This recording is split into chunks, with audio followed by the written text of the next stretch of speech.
pong pagsasama. Sino po ba ditong ayaw ma-bless? Meron ba? Ayaw niyong ma-bless? Gusto, ayan. Lahat po tayo, I believe every one of us wants to be blessed by the Lord. Amen? Yan, may I just read my text for today, Genesis chapter 1, verse 27. So God created man in His own image. In the image of God, He created him, male and female. He created them. Genesis chapter 2 verse 21 to 24. And the Lord God caused deep sleep to fall on Adam. And he slept, and he took one of his ribs and closed up the flesh in its place. The rib which the Lord God had taken from man, he made into a woman. Kaya po kulang ang ribs ng mga lalaki.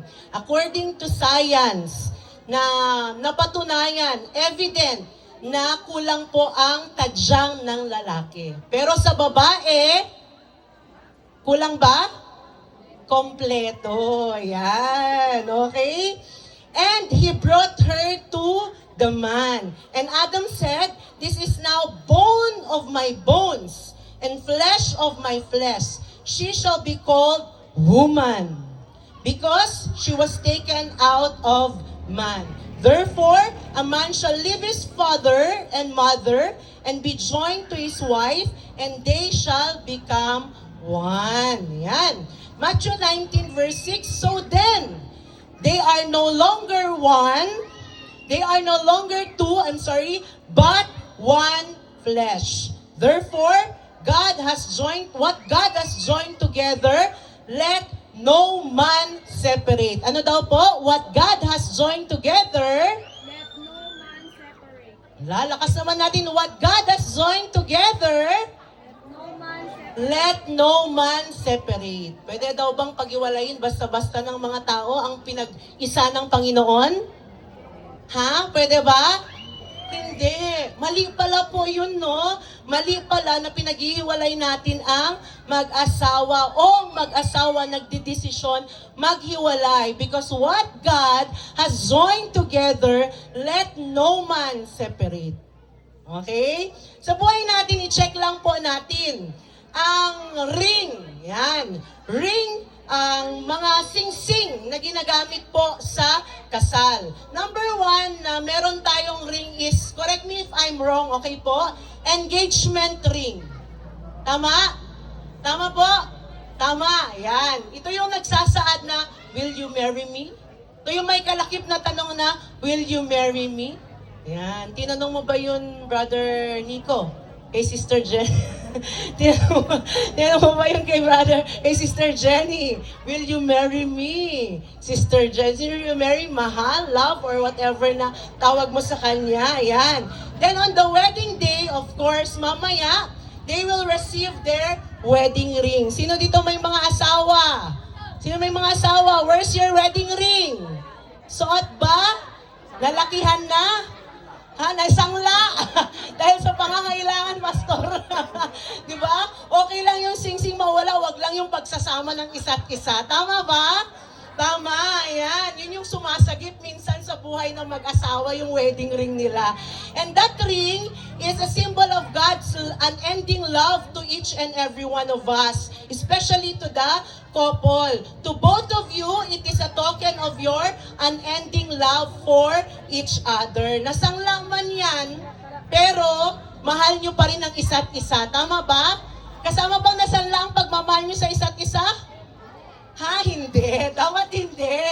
Kahit nasanla yung sing-sing, yung pagmamahal nyo sa isa't isa, dapat tuloy-tuloy pa rin. Ayan. Yung may mga katabi naman dyan na asawa nila, sabi mo naman sa I love you.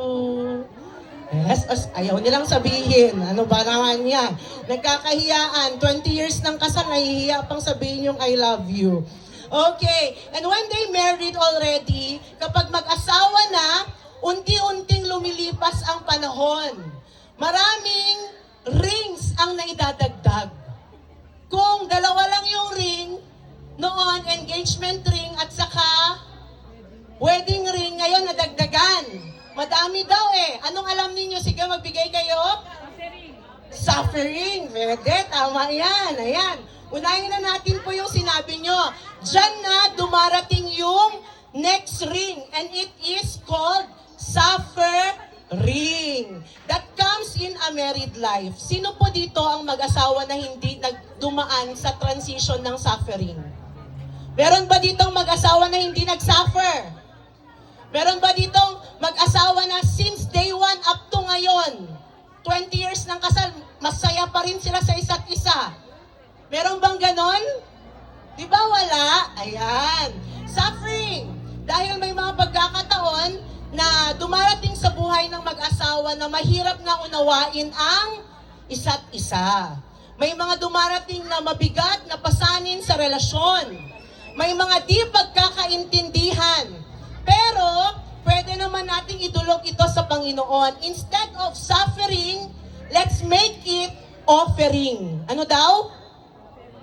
Offering. We will offer all our sufferings to the Lord. Amen? Diba? Praise the Lord. Thank you po. Diba? Kasi sa buhay natin, kaya tayo patuloy na nagsasuffer kasi ang malala, ang problema, hindi tayo marunong mag-offer sa Panginoon ng problema natin. Sinasarili natin. Okay? Kaya ko to. Kaya kong solusyonan to. Malakas ako, matalino ako, mayaman ako. Kaya ko lahat to.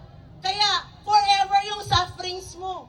Hindi nawawala. Kasi hindi tayo marunong mag-offer kay Lord. Kaya ngayon, may suffering ka man na pinagdadaanan sa buhay ninyong dalawang mag-asawa o sa pamilya, now is our time to offer it to God. Amen? Offering. Yan. Anong gusto? Suffering o offering? Offering, di ba? Let's offer all our burdens to the Lord. Sabi nga ni Lord sa Matthew 11:28, "Come to me, all of you who are heavily laden," lahat ng mga napapagod, lahat ng mga napipighati. "Halik kayo at lumapit kayo sa akin," sabi ng Panginoon, "at bibigyan ko kayo ng kapahingahan." Pwede naman palang magpahinga eh. Diba? Pwede naman palang mawala, matulungan tayo sa ating mga suffering. Kaya sa oras na ito, let us choose to offer our suffering to the Lord. Amen? Yan. Then next ring will be called bearing. Alam, sister, nahihilo ka ba? Anong nangyayari sa'yo? Ha? Anong kaguluhan niya? Ha? Maki-explain. Hayaan mo yung nails. Importante, hindi natanggal yung puso niya. Nandyan pa rin nakadikit. Hayaan mo yung nails. Yung nails, magagawa ng paraan yan mamaya. Cameraman, huwag i-focus yung nails sa shot. Okay? Okay, yan. I-edit. Okay? I-AI natin. Lagyan natin ng magagandang nails mamaya yan, Sister Jenny Rose. Okay. Next naman, after the suffering, stage of suffering, magkakaroon ng bearing. Anong bearing? Bearing of children. Yan, di ba? Bearing. Nabubuntis yung babae. Nagkakaroon, nadadagdagan ang pamilya ng mga anak. O, di ba? Pero, kapag may mga anak na, dumarating yung isang ring. Boring. Naboboring na yung mag-asawa sa isa't isa. Kasi yung attention nila, nasa anak na lang nila. Diba? Boring na ng relasyon natin. Diyan ka na, bahala ka na sa gawin mo dyan. Bahala na din ako sa mga anak natin. Diba? Minsan nagkakaroon ng paghihiwalay kung ano yung gustong gawin ng lalaki, kung saan gusto pumunta ng lalaki, minsan hindi nagpapaalam sa babae. Kasi naboboring na. At kapag pumasok, yung stage na boring tayo, unti-unti nawawala yung panahon at pagmamahal natin sa isa't isa. There will be boring moments in married life. Kaya husbands, sino daw? Husbands, be careful, okay? Husbands, be careful. Asan na yan? Kasi maaaring pagka na-boring tayo, baka mamaya mga husbands wondering na yan. Naghahanap na. May iba nang hinahanap. Wondering nga eh, di ba? Nagwa-wonder na sila, o ba? Minsan, dumadating sa point, philadering. Ano yung philadering? Ito yung mga moment na may tukso. Hala, may tukso. Kasi nga, boring na siya sa asawa niya. I-try niya naman yung ibang putahe. Ay, paragi na lang, balatong naman yung ng asawa ko. I-try ko nga yung kare-kare. Di ba? Nagkakaroon ng tukso. Tapos, masasarapan siya sa tukso. Di ba? Doon pumapasok kasi wala na silang exciting moments ng asawa niya. Kaya nagkakaroon ng wandering moments. Kaya pag ito nangyari, ayan, asawa, huwag kayong maghanap, mga husbands, huwag na huwag maghanap ng iba. Okay? Huwag makikapit bahay. Okay? Husbands, you don't need that. Sabihin mo sa asawa mo na katabi mo, hindi mo kailangan yun. Sabihin mo sa lalaking katabi mo na may asawa, hindi mo kailangan maghanap ng iba. At huwag ka ding sumakabilang bahay. Okay? Pwede kay kumpare, makikwentuhan. Pwede, huwag na kay kumare. Okay? Baka kung saan pa mapunta yung kwentuhan ninyo ni kumare. Okay? Kasi magulo po yung ganong sitwasyon. Don't ever think of that. Mahirap nang lumabas sa ganyang sitwasyon. Okay? Mga mag-asawa, mapababae ka man o lalaki, mahirap mo nang labasan ang sitwasyon na yan. Pag ikaw kumagat sa tukso. Hahabol-habulin ka na ng tukso. Kaya dyan pumapasok ang isa pang ring. Ano kaya yun? Pag may babae na, may ibang babae na, si Mister, may boxing ring na sa loob ng bahay. Mainit na ulo niya, galing siya sa babae niya, tapos ngayon sasalubungin siya ng asawa niya. Magkakaroon ng boxing ring ngayon. Diba? Kahit hindi man physical, pero sa pananalita niya, binabastos niya yung asawa niya, hindi niya pinapansin yung asawa niya, minumura niya yung asawa niya, it is also a form of boxing ring. Diba? Kasi nga sabi natin, minsan mas gusto ko pa na kinurot mo ako, sinugatan mo ako, kaysa pinagsabihan mo ako ng masamang salita. Tama ba? Kasi mas matagal humilom yung masakit na salita. Ayan, di ba? Sa buhay ng mag-asawa, may mga pagkakataon na nagkakasakitan dahil ayaw nang magbigayan. Ayaw nang magunawaan. Nagpapataasan ng pride, wala nang gustong magpakumbaba. Kaya ang ending, yung ring, ay nadagdagan ng boxing ring. Na-experience nyo na ba yun? Kung na-experience nyo, huwag nyo nang itaas yung kamay nyo, please lang. Baka mamaya proud pa kayo. Pastora, na-experience ko na yun. Huwag. Di ba? Ayan. Diyan pumapasok yung ring na tinatawag na domineering. Merong mas dominant. Mas magaling ako sa'yo eh. Ako nagpapasok ng pera dito. Sabi mo may nung lalaki. Di ba? Wala kang karapatan. Kung anong gusto kong gawin, gagawin ko. Di ba? Nagiging mayabang na yung lalaki. Di ba? Gusto niya laging kontrolin yung asawa niya. Kaya gusto niya laging dominated siya sa asawa niya. Pwede din pumasok yung squandering. Ano po yung squandering? Yun yung pagsasayang ng oras sa pag-aaway. Away dito, away doon. Hindi na matapos-tapos yung pag-aaway ninyong mag-asawa. Diba? Kaya yung pagsasayang ng oras, pumapasok din sa ano pang isang ring. Nagiging sparring. May kasparing ka na. May kasparing ka na, magugulat ka na lang, sinabunutan ka na ng asawa mo. Yung mga tatay na kalbo, pasalamat kayo, wala. Walang sasabunot. Hindi masasabunutan. Di ba? Di ba? Hindi kayo masasabunutan. Advantage kayo. Di ba? Yung ibang asawa, hindi na makatiis, sinisiko na yung asawa nila, sinisipa na, tinatadyakan na, di ba? Di na sila makatiis, nagkakaroon na ng sparring.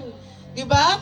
At yung babae naman, imbis na maganda yung pananalita, wala na, nagiging nagering na din siya.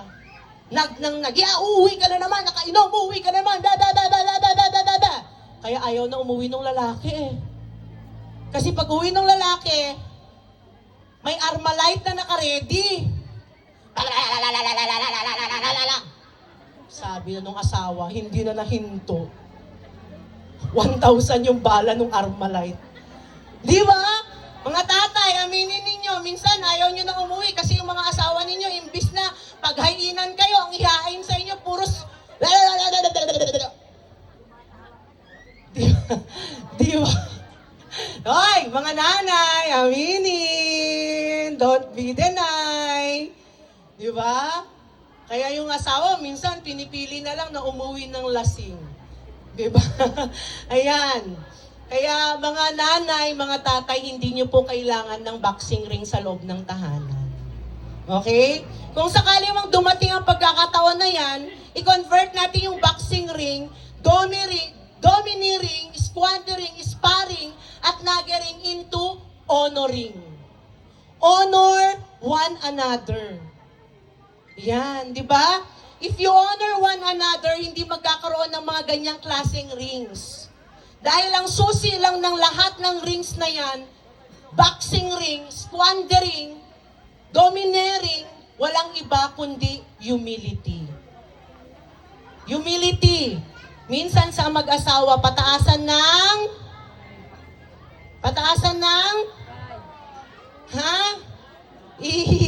pride. Diba? Pataasan ng pride, padamihan ng ginagawa. Nagbilangan na sila. Diba? Nagbilangan na sila, wag pong ganon. Dapat may humility, may understanding, and may submission to one another. Huwag kalimutan at laging pakatandaan ang sinasabi sa salita ng Diyos. Husbands, Colossians 3:19, love your wives. Diba? Love your wives. And husbands, yan, marami to. Husband, love your wife. And do not be bitter towards them. Sabi pa ni Lord, husband loves your wife as Christ also loved the church and gave Himself for her. Sino dito yung mga asawang lalaki handang mamatay para sa asawang babae? Meron pa ba nun ngayon? O baka naman sabihin, bahala siya sister sa buhay niya. Diba? Ilibing ko na lang siya pag namatay siya. Diba? Meron pa bang mga tatay na kayang magsakripisyo para sa kanilang asawa? O yung mga tatay, iniisip na lang nila kung ano yung makakapagpasaya sa kanila. Parang absent dito yung mga tatay na kayang isacrifice yung buhay nila sa mga asawa nila. Absent ba dito yung mga tatay na yon? O present? Present? O may isa. May isang tatay. Diba? Yung ibang tatay, gusto nyo? Ibigay niyo yung buhay niyo sa kapitbahay ninyo. Diba? Mas wala sa ibang babae na lang. Huwag na sa asawa ko. Diba? Huwag ganon. Diba? Kung kagaya ni Kristo, handa siyang mamatay para sa atin. Dapat po, mga asawang lalaki, handa nyo ding isakripisyo ang buhay ninyo para sa inyong mga asawang babae. Yan. Ephesians 5:28. So husbands ought to love your own wives. Ano daw? Own wife. Ano daw? Own wife. Ano daw? O, anong sa Tagalog? Sariling asawa. Yeah. Huwag mo na munang mahalin yung asawa ng iba. Yung sarili mong asawa, mahalin mo. Okay ba? O, yung mga magkakatabi naman ng mag-asawa, sabi mo, I love you, bakit? Ala, hindi nila kayang sabihin. Wala talagang nagsasabi. Mahirap bang sabihin? Ala, mahirap. Aray ko. Mahirap. Kailangan siguro bigyan ng 1 milyon yung asawang lalaki para masabi sa asawang babae, I love you, no? Hirapan sila. Kailangan ng marriage counseling ng lahat ng ito mamaya, pastor. Kasi nahirapan sila mag-I love you sa mga asawa nila. Ayan. And sa mga asawang babae naman, wives, submit to your own husband. As the husband love their own wives, wives also submit to your own husband. As to the Lord. Ayan. Dahil kung nananahan sa puso natin ang salita ng Diyos, ang lahat ng bagay at problema sa buhay ng mag-asawa ay maaayos. Kayang maayos. Yan. Sino po dito yung 30 years ng kasal, magkasama pa rin? Wow! Congrats, Mami! More than 35 years. 40! Sinong mas mataas sa 40? Sino mas tita, anong ilang years? 41! May mas mataas pa sa 41? May nag-golden na ba dito? 43! Meron pang 43? 47! Wow! Palakpakan naman natin yung mga mag-aasawang yan hanggang ngayon staying strong pa rin ang relationship nila. At kasama pa rin nila sa hirap at sa ginhawa. Diba? Ayan. Kaya, Sister Jenny Rose, ilang years mo ba balak kasamahin si Brother Nick? Brother Nick, anong ilang years? Ha? Uy, forever. Daw lang baka naman natin si Brother Nico. Forever. Yan, daming witness dito yan, madaming witness dito. Ayan. Kaya, instead of focusing on all of those kinds of ring, let us focus on the last 3 ring. First ring is called caring. Yan. Be very caring and stay sweet. Do not hurt one another. That's why you are married to each other, not to fight with each other, but to love each other. Ayan, di ba? Ang susi sa magandang relasyon at pagsasama ng mag-asawa ay walang iba kundi pag-ibig. Sabihin nga natin, pag-ibig. Spell love. L-O-V. Madali bang spell? Madali bang gawin? Uy, maka-yes kayo, hindi nga kayo makapag-I love you kanina sa mga asawa ninyo. Hala siya. Di ba? Yes pala ang sagot di ba? Ayan. At higit sa lahat, ang pag-ibig na nanggagaling sa Diyos. Sabi nga po ng Lord in 1 John 4:7-8, Beloved, let us love one another, for love is of God, and everyone who loves is born of God and knows God. He who doesn't love doesn't know God, for God is, God is love, di ba? Yan. Why not? Siyempre, instead of focusing sa boxing ring, mga depressing moments, di ba? Focus on caring moments. Go to a sunset, go to the mall, or kahit sa palengke lang yan, naka-HHWW kayo. Ano yung HHWW? Ha? Holding hands while walking. Di ba? Holding hands while walking naman kayo dyan, di ba? Kasi minsan, newlywed, nagagawa, ayaw nang bitawan yung kamay ng asawa, pero kapag tumagal-tagal na ang kanilang pagsasama, the only time that they can hold hands is when they have self-defense. Di ba? Mas self-defense na, ganyan na sila, di ba? Di ba? Yung pala nag-aaway na, wag ganon. Sabi mo sa katabi mo, wag ganon. Di ba? Wag ganon. Stay sweet dapat. Yan. Di ba? Kaya nga po kami sa church namin every year, meron kaming ginaganap na couples love affair to renew the vow of each and every couple every year.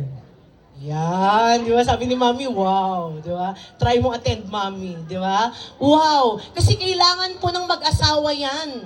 Kasi minsan, they supply the needs of each and every one. Pero yung need nila, both parties nakakalimutan na nila.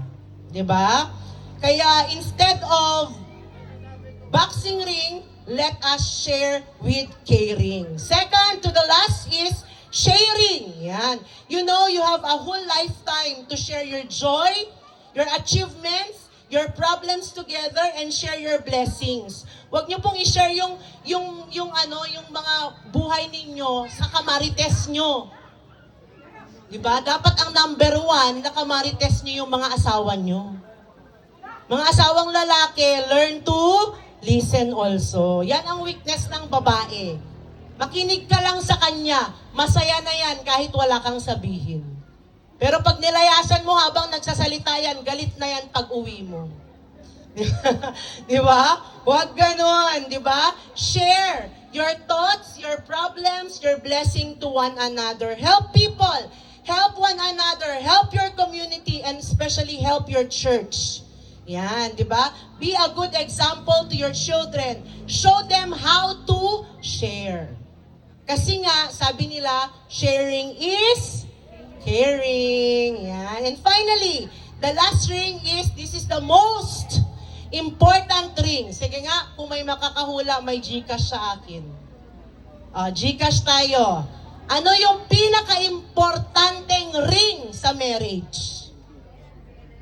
Sige nga. Ano kaya? Yes po, tita. Wedding ring, okay. Nasabi natin kanina, ano pa? Ha? Ano pa? Sirit na? Sirit, persevering. Persevering. Kahit may love, kung walang persevering, walang magagawa ang love. Okay? You need to persevere each other. Don't give up. Diba? No matter what happens, hold on to each other. And the grace of God will help you to hold on to one another. Yan, di ba? You will know the secret of persevering is love triangle. Ay, kasasabi lang ni sister kanina na wag makikapit bahay, wag man babae, wag man lalaki, tapos ngayon sinasabi niya love triangle. Di ba? This is the secret of perseverance. Love triangle. The wife, the husband, not the other woman, not the other man, but the Lord Jesus Christ. Because the Lord Jesus Christ is the head and the foundation of all marriages. So that your marriage will be forever. It will not be boring, but exciting. Will not be a boxing ring, but a blessing. Di ba? Kaya sa buhay natin, tayo po ay magkaroon ng dedication sa bilang mag-asawa. The center of our relationship is no other than the Lord Jesus Christ. Gano'n man kahirap, yung 47 years nila Tita Janet, kayang-kaya ng bawat isa yun. Basta ang nasa sentro ng pag-iibigan at ng tahanan, walang iba kundi ang Panginoong Hesukristo. Ayan, di ba? And lastly, ito yung pinaalala sa akin ng mama ko. Lastly, do not forget to say the magic word. Ito yung hirap na hirap kayong sabihin. Magic word to each other. Bago umalis ng bahay, pagdating, imbis na salubungin ng Granada o Armalite, di ba? Always say, I love you. Mahal ba yung salitang I love you? Mahal ba? Mahal sa Tagalog, Pastor. Di ba? Hindi, di ba? Libre naman yung salitang I love you. Di ba? Libre. Kaya wag natin laging kalimutan. At wag tayong nagkakahiyaan mag-asawa. Bakit habang tumatagal nagkakahiyaan kayong dalawa? Di ba? I love you. Pabulong na lang yung I love you. Minsan dumadaan na sa puwet yung I love you. Sister, actions speak louder than words. Hindi po. Meron po tayong mga love language at kailangan, minsan, marinig ito sa atin ng ating mga kapartner, ng ating asawa. Ang salitang I love you, kahit gaano pa kayo katanda. Hindi yun corny. That is becoming sweet. Diba? Yan. Huwag nating kakalimutan yan. At huwag nating ikakahiya. Kasi mag-asawa naman po kayo di ba? Yan. Kasi sabi nga nila, action speaks louder than... Pero hindi siya ganun. Dapat po, always learn and teach yourself to say the magic word, I love you. Because I love you is a word that is always worth remembering. Yan, di ba? The word I love you is always the word worth remembering. Yan yung pinaka masarap alalahanin na sinabi sa'yo ng asawa mo. Ayan. Pwede ba naman, kahit napipilitan na lang kayo, uy. Yung mga mag-aasawa naman dyan, uy. Sabi mo naman sa asawa mo, I love you. Sige na parang renewal of vow na lang din. Ayaw nila, sige na, I love you. Hindi ako aalis dito pag di nyo sinabi sa asawa nyo, I love you. Ala, sir, wag mo sabihin sa katabi mo, lalaki yan. Sa asawa mo, wag mo hanapin. Si sir naman. Di ba? Okay, yung mga walang asawa dito, assignment nyo po. Pag uwi ninyo, salubungin ninyo yung asawa ninyo, sabihin nyo sa kanya, I love you. Di ba? Kaya sa buhay po natin, marami man tayong sufferings na pagdaanan, dumaan man tayo sa boxing ring, huwag nating kalimutan to have a caring heart, sharing heart, and always persevering heart for one another. Para po yung marriage maging successful at maging forever. Sabi nila walang forever, but I doubt. The word forever, hindi yan mabubuo kung wala talagang forever. So pag may word na forever, ibig sabihin kayang mabuo. Kayang mabuo kasi I believe nandyan si Lord sa sentro ng pagmamahalan. Actually, si Sister Jenny at si Brother Nico, some of their relatives don't want them to have this kind of ceremony. Gusto nila traditional. Pero this couple decided to be blessed by a pastor. And sabi ko sa kanila, praise the Lord and glory to God dahil you've chosen the right decision sa buhay ninyo, di ba? Kaya glory to God for everything and yun lamang po ang mababahagi ko na salita ng Diyos. To God be all the glory. Thank you everyone.